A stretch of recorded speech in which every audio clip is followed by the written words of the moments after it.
के सामने रखी, तब विज्ञान युग के अणु के अंतरंग किसी को मालूम नहीं थे। 1913 में हेनरी मोज़ले ने एक्सरे ट्यूब्स इस्तेमाल करके दिखाया कि मूलद्रव्यों का अणु क्रमांक यानी उसके अणु केंद्रक में स्थित धन प्रभार अथवा उसमें स्थित प्रोटॉन्स की संख्या उसके ध्यान में ऐसे आया कि अणु वस्तुमान से भी मूलद्रव्यों का अधिक मूलभूत गुणधर्म होगा, तो वो है उसका अणु क्रमांक। याद लाएंगे कि अणु वस्तुमान यानी मूलद्रव्यों के प्रोटॉन और न्यूट्रॉन की संख्या और उनका जोड़ होती है, लेकिन अणु क्रमांक यानी उसमें होने वाली प्रोटॉन की संख्या रहती है। तो मेज़ले ने मेंडेलीव आवर्ती नियमों में परिवर्तन करके एक नया आवर्ती नियम तय किया। वो है कि मूलद्रव्यों के गुणधर्म उनके अणु क्रमांकों के आवर्ती फल होते हैं। इस पर आधारित मोज़ले ने आधुनिक आवर्त सारणी बनाई।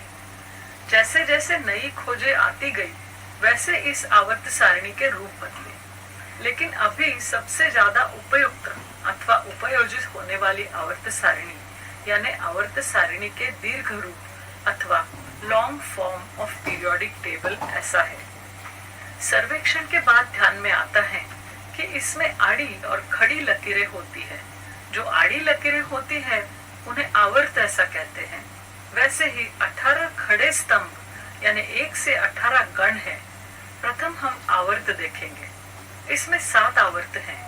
एक आवर्त के मूलद्रव्यों में समान कवच होते हैं। उदाहरणार्थ हाइड्रोजन और हीलियम प्रथम आवर्त में है। दोनों में एक कवच है। Lithium, beryllium, boron, carbon, nitrogen, oxygen, fluorine और नियॉन दूसरे आवर्त में होते हैं। उनमें 2 कवच होते हैं। लिथियम के इलेक्ट्रॉन संरूपण 1s2 2s1 यानी उसमें 2 कवच और बोरॉन के 1s2 2s2 2p1 यानी उसके भी 2 कवच होते हैं। आपके ध्यान में आएगा कि कई एक ही आवर्त के मूलद्रव्यों में संयुज इलेक्ट्रॉन की संख्या ये अलग अलग है, लेकिन उनमें कवचों की संख्या समान है। आवर्त में बाएं से दाईं ओर जाते समय अणु अंक 1-1 वही रहती है। प्रथम आवर्त में जिसमें हाइड्रोजन और हीलियम है, यह सबसे छोटा है। इसमें सिर्फ 2 मूलद्रव्य हैं। दूसरे और तीसरे आवर्त को छोटे आवर्त कहलाया जाता है। उसमें हर एक के 8 मूलद्रव्य हैं। चौथे और 5वें आवर्त को दीर्घ आवर्त कहते हैं। उसमें 17 मूलद्रव्य हैं। छठवां और सबसे लंबा आवर्त जो सब में बड़ा होता है, उसमें 32 मूलद्रव्य होते हैं। 7वां आवर्त अपूर्ण रखा है, क्योंकि अभी भी नवनवीन मूलद्रव्यों की खोज आने वाली है जो 7वें आवर्त में डालने वाले हैं। अभी हम खड़े स्तंभ अथवा गण देखेंगे। इसमें 18 गण है। उन्हें 1 से 18 क्रमांक दिए हैं। अगर हमने एक आध गण लिया, समझे पहला गण लिया, उसके सभी मूलद्रव्यों में संयोजक इलेक्ट्रॉन्स की संख्या समान है। उदाहरणार्थ आपको दिखाई पड़ेगा कि गण 1 यानी अल्क धातु के कुल में सभी मूलद्रव्यों के संयोजक इलेक्ट्रॉन्स की संख्या समान है। वैसे ही दूसरे कौन से भी गणों के मूलद्रव्य देखें तो उनके संयोजक इलेक्ट्रॉन्स की संख्या समान है। वैसे ही दूसरे कौन से भी गणों के मूलद्रव्य देखें तो उनके संयोजक इलेक्ट्रॉन्स की संख्या एक समान होने की स्थिति आप अनुभव करेंगे। उदाहरणार्थ बेरिलियम, मैग्नीशियम, कैल्शियम ये मूलद्रव्य गण 2 में यानी अल्कधर्मी मृदा धातु के गण में है। उनके बाह्यतम कवच में 2 इलेक्ट्रॉन्स है। गण 1 के बाह्यतम कवच में 7 इलेक्ट्रॉन्स होते हैं। कौन से भी एक आध गण के नीचे जाते वक्त इलेक्ट्रॉन के एक कवच बढ़ता है। इससे हम जान जाते हैं कि बाह्यतम कवच के इलेक्ट्रॉनिक संरूपण ये आधुनिक आवर्त सारणी का उस प्रत्येक गण का वैशिष्ट्य है। लेकिन हम एक आध गण से ऊपर से नीचे जाते हैं, तब तक उस गणों के मूलद्रव्यों की संख्या बढ़ती जाती है। गण 1 को अल्क धातु कहते हैं। गण 3 से 12 इन्हें ट्रांजिशन अथवा संयुक्त धातु कह सकेंगे। गण 13 से 17 इन्हें साधारण मूलद्रव्य कहते हैं। गण 18 में राजवायु होते हैं, जिसे शून्य गण ऐसा कहते हैं। गण 1, 2 और गण 13 से 17 इन्हें साधारण मूलद्रव्य कहते हैं। जिन इलेक्ट्रॉन संरूपण में एक कवच अपूर्ण होता है। गण 3 से 12 जिन्हें ट्रांजिशन या संक्रमण मूलद्रव्य कहते हैं, उनके इलेक्ट्रॉन संरूपण में 2 कवच अपूर्ण होते हैं। यानी उदाहरण देना हो तो क्रोमियम संक्रमण मूलद्रव्य है और उसके इलेक्ट्रॉन संरूपण में 3d5 और 4s1 ऐसे 2 अपूर्ण कवच होते हैं। राजवायु यानी शून्य गण अथवा गण 18 में पूर्ण इलेक्ट्रॉन संरूपण होता है, उसमें पूर्ण अष्टक भरा होता है। आवर्त सारणी के तख्ते में 2 खंड हैं। प्रथम तख्ते को लेंथेनाइड कहते हैं, जो लैंथेनियम के पास है। उनका अणु क्रमांक 57 है। तो इस लेंथेनाइड्स को तीसरे खंड के 6वें आवर्तन में डाला है। कारण यह है कि इस सब मूलद्रव्यों के रासायनिक और भौतिक गुणधर्म बहुत समान है।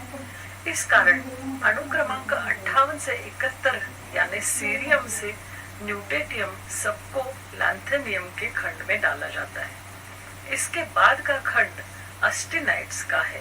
अणु क्रमांक 20 से 103 होने वाले मूलद्रव्य, इन सबके रासायनिक तथा भौतिक गुणधर्म एक्टिनियम समान है। इस कारण उन्हें एक्टिनियम के बाद डाला है, जिसका अणु क्रमांक 89 है।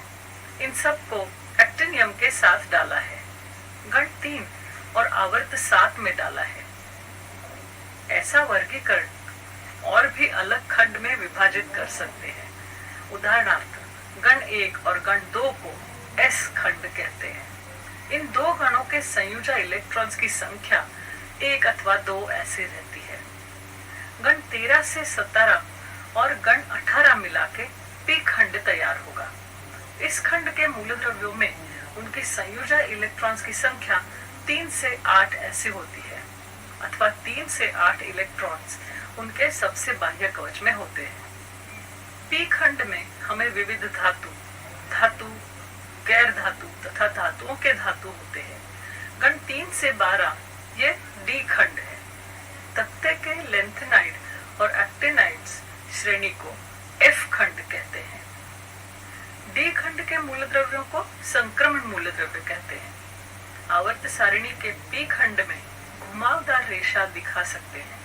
इस घुमावदार रेशा की सहायता से मूलद्रव्यों के पारंपरिक प्रकार 3 आधुनिक आवर्त सारिणी में दिखा सकते हैं। घुमावदार रेशा के बाएं बाजू में सभी धातु हैं और दाएं बाजू में सभी अधातु हैं। यह देखकर आपको यह अनुभव होगा कि आवर्त सारिणी का एकाध खंड अगर आपने लिया और उसके एकाध मूलद्रव्य का निरीक्षण किया, तो आपको मूलद्रव्यों के गुणधर्मों का अंदाज लगाना आसान होगा। अभी मेंडेलीव की आवर्त सारिणी की कमियां याद कीजिए। और एक कमी ऐसी थी कि समस्थानिकों की पद निश्चिति नहीं हो रही थी। यानी मेंडेलीव की आवर्त सारिणी में समस्थानिकों को कौन सी जगह देनी है, ऐसा सवाल उत्पन्न हुआ था। लेकिन आधुनिक आवर्त सारिणी में अणु क्रमांक के अनुसार पद निश्चिति तय होती है। इस कारण समस्थानिकों की एक ही जगह होती है। आधुनिक आवर्त सारिणी अणु वस्तुमान के अनुसार कार्यान्वित नहीं होती है। समस्थानिकों में अणु वस्तु भाव अलग अलग होता है। इस कारण एक मूलद्रव्य को उसके सभी समस्थानिकों को एक ही पदभार दिया जाता है। मेंडेलीव के वर्गीकरण में अभी भी कमी थी। अब थी कोबाल्ट और निकेल के जगह की। इस कारण उसका पूर्णांकी वस्तुमान समान होने के कारण उन्हें कहाँ पदभार देना, किसे पहला स्थान देना, ऐसा प्रश्न उपस्थित हुआ था। आधुनिक आवर्त सारिणी में हमने अणु क्रमांक के अनुसार वर्गीकरण किया, इसलिए निकेल का स्थान निश्चित करना बहुत आसान हुआ। कोबाल्ट जिसका अणु क्रमांक 27 है, निकेल का 28 है। आवर्त सोडियम और क्लोरीन एक ही आवर्त में लेकिन अलग अलग गण में आते हैं। इस कारण उनमें कुछ समानता तथा फर्क होता है। इन दोनों उपकरणों की सूची बनाइए।